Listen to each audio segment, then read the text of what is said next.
welcome to Next News. My name is Oluwafunmilayo Ajala. The Central Bank of Nigeria has dismissed the chief executive officers and other top management of 5 major Nigerian banks. The banks are Intercontinental Bank, Union Bank, Afribank, Oceanic Bank, and Finbank. This appears to be the first step in a drastic plan to clean up Nigeria's ailing banking industry. The news comes at a time when the CBN governor, Sanusi Lamido Sanusi, a risk management expert, is preparing to sit down for a meeting with all the chairmen and chief executives of all 25 of Nigeria's banks on Friday in Lagos. The Speaker of the House of Representatives, Dimeji Bankole, said on Thursday that the People's Democratic Party would ensure victory for its candidate, Ayo Arise, in the August 15 Ekiti North senatorial election rerun.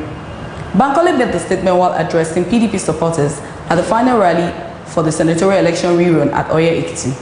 He urged the electorate in the district to exercise their civic rights by voting for the return of the PDP candidates to the Senate. The federal government on Thursday in Abuja signed an agreement with Japan for in-service training of the teachers in mathematics and science at the basic education level. Sam Egu, the Minister of Education, said the agreement is a follow-up to the successful execution of the first phase of the project in some states. According to him, the Japanese government is executing the project through the Japanese International Cooperation Agency. The Bauchi State government on Thursday donated 1.5 million to the families of soldiers killed and wounded during the July 26 Boko Haram mayhem in Bauchi metropolis. Presenting the checks to the beneficiaries, the Commandant 33 Artillery Brigade, Murai Noraji, said the gesture was to assist the bereaved families and mitigate their sufferings. He presented 1 million naira check to the widow of one Nwango Ikechukwu, a corporal who was killed in the mayhem, while 500,000 check was presented to Asen Basi, wife of another soldier wounded during the crisis. The chairperson of the Economic and Financial Crime Commission, EFCC, Farida Waziri, has reaffirmed the commitment of the agency to the fight against corruption in Nigeria. Mrs. Waziri said on Friday that no amount of propaganda and campaign of calumny would deter her from abiding by due process in the discharge of her duties. Commenting on the recent comments by the U.S. Secretary of State, Hillary Clinton, about EFCC, Mrs. Waziri said it was the handiwork of disgruntled Nigerians in diaspora that are bent on discrediting Nigeria outside that misinformed Mrs. Clinton. To facilitate its operation, the federal government, in collaboration with the World Bank, has provided vehicles and other working equipment to Katsina State Avian Influenza Control Project. Issa Abba, the State Avian Influenza Control Project Officer, disclosed this on Friday in Katsina in an interview with the News Agency of Nigeria. He said that some of the items received by the organization included 2 vehicles, 38 motorcycles, 9 jerrycans of disinfectants, 8 cartons of personal protective equipment, among others.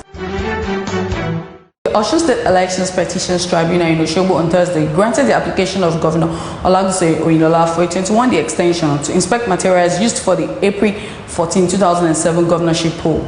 The tribunal is entertaining the petition of AC governorship candidate Rauf Aregbesola against the election of Mr. Oyinlola. The tribunal's chairman, Muhammad Aliyu, said that the material could be inspected on Saturday. And now to business. Nigeria's Axis Bank PLC plans to raise fresh debts once its current 13.5 billion naira 3-year bond expires at the end of December. Group Managing Director Aigboje AIG Imokode said on Friday. He gave no details on the volume of the planned issue.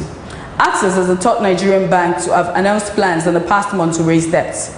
Guarantee Trust Bank will seek approval for a 200 billion naira debt issue at an extraordinary general meeting on August 27, while First Bank wants to raise a 500 billion naira bond. Ghana's annual inflation rate fell narrowly to 20.5% in July from 20.74% in June. The Ghana Statistical Service said on Friday, confirming a figure earlier seen by Reuters. The fall, announced by government statistician Nicholas Nsowa Nnauma, comes after several months of increases despite efforts by the government, which has made controlling inflation a policy priority. Inflation has crept above 20% in 2009 after ending last year at 18.1%. And now to sport news. Pillars keeper Bala Mohammed has recovered from ankle sprain in time for Friday's CAF Champions League Group A clash against Al Hilal in Sudan. Mohammed sprained his ankle during training at the Khartoum Stadium on Tuesday night and was a major doubt for Friday's all-important clash against Al Hilal. However, he resumed field training with his club on Thursday night as Pillars had their first field of the Al Hilal Stadium in Omdurman, where the match will be played.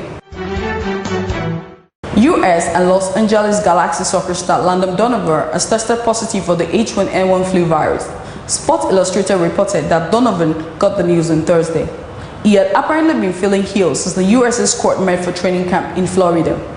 Though he assisted on the Charlie Davies goal that put the USA in the lead in Azteca on Wednesday for their first time ever, Donovan also tired and trailed defensively on the play that led to the Mexico's winning goal late in the match.